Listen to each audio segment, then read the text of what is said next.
Welcome to the Hammock training videos, where we're going to take you through the step-by-step guide for how to get your account set up.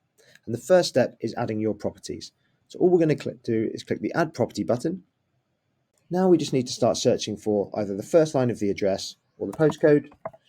The address finder will then find it. You can just look for your property, select which one it is.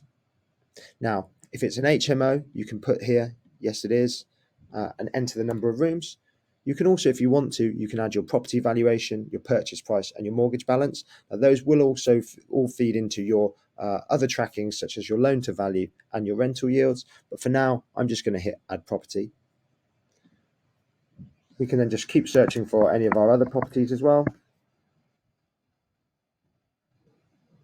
Select the property. If it's not an HMO, I'm just going to leave that and hit Add Property. You just keep repeating that step till you've added all your properties, then hit Save and Close. If we scroll down, you can see both our properties have added and we're ready to move on to the next step.